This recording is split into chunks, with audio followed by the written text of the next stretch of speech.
Inside the House of Commons, as the chamber erupted with noise, Nigel Farage faced a fierce, coordinated attack from both Labour and the Liberal Democrats, and he had just 30 seconds to hit back. The clash erupted when opposition leaders accused the Reform UK leader of trying to influence the BBC and undermine its independence. It quickly escalated into a heated confrontation, with Farage forced to defend his record on immigration, hotel housing, and public spending. At the height of the exchange, the Speaker cut him short, leaving the Reform UK frontman visibly frustrated as jeers echoed through the chamber. Watch the clip now. Before starting, subscribe to the channel, like the video, and write your opinion in the comments. My constituents are also facing a new fire risk because we don't have a fully functioning fire authority. This has all been caused by the dysfunction at Kent County Council because so many reform councillors have been suspended for bad behaviour. So does the Prime Minister share my concern that reform chaos is a risk to public safety? My sympathy is with the people of Kent whose lives are being disrupted by the staggering incompetence of reform. Mr. Speaker, Kent County Council was supposed to be the blueprint for what reform would deliver across the country. Now we can see what that means. Cutting local services, raising council tax, failing to protect the public. That's all reform have to offer. Grievance, division and total incompetence. Leader of the Liberal Democrats.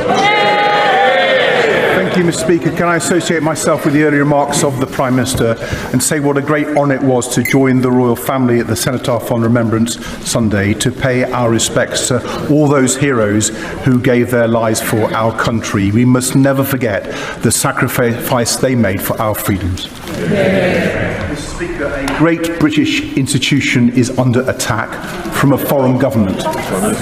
President Trump is trying to destroy our BBC, not because he cares about the truth, but because he doesn't want to get away with his lies. Trump has undermined press freedom in America. Now he's trying to do the same here, disgracefully egged on by the leader of reform. So will the Prime Minister tell President Trump to drop his demand for $1 billion settlement from the BBC? And will he guarantee that President Trump will not get a single penny from British licence fee payers? Let me be clear, I believe in a strong and independent BBC. Some would rather the BBC didn't exist. Some of them are sitting up there. I'm not one of them. In an age of disinformation, the argument for impartial British news service is stronger than ever. And where mistakes are made, they do need to get their house in order, and the BBC must uphold the highest standards, be accountable and correct errors quickly. But I will always stand up for a strong, independent BBC. David. Mr. Speaker, the Prime Minister is right that the BBC's independence and impartiality are absolutely crucial. That's why we must stop President Trump from undermining them. But President Trump's not the only one, Mr. Speaker. The last government spent years undermining the BBC's independence and impartiality. They put two Conservative cronies on the BBC board. One has had to resign, the other's still there, but he's been repeatedly accused of interfering in editorial decisions and staff appointments. Robbie Gibbs should have no role in appointing the next Director General. And given the Royal Charter gives the government the power to remove him, will the Prime Minister sack him now? Mr. Speaker, I certainly agree with the comment that the last government undermined the work of the BBC. They undermined pretty well everything they did in 14 years. Mr. Speaker, I'm not going to go into the individual runnings of the BBC. I'm a strong supporter of the BBC in the terms I've already set out. John Puffy. Thank you. Mr. Speaker, this is Care Leavers Month, when we remember the resilience and the brilliance of our young people who have grown up in care. And I was delighted to welcome a group of Southampton's care leavers to share their views with the Minister recently. But while this Labour government is taking real action to support care leavers, a Reform councillor has disgracefully described children in care as downright evil. Will the Prime Minister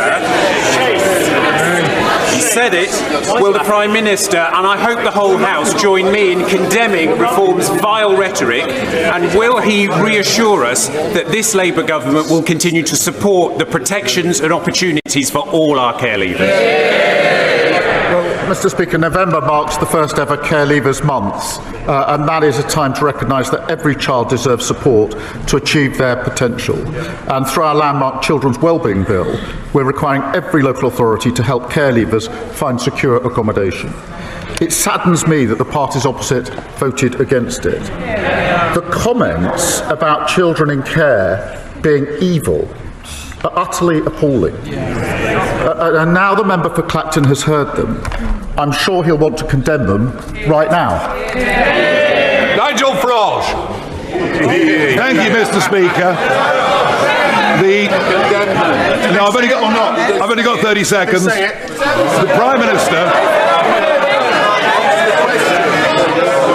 Prime Minister has stated very clearly that he wants to close the migrant hotels by the end of this Parliament.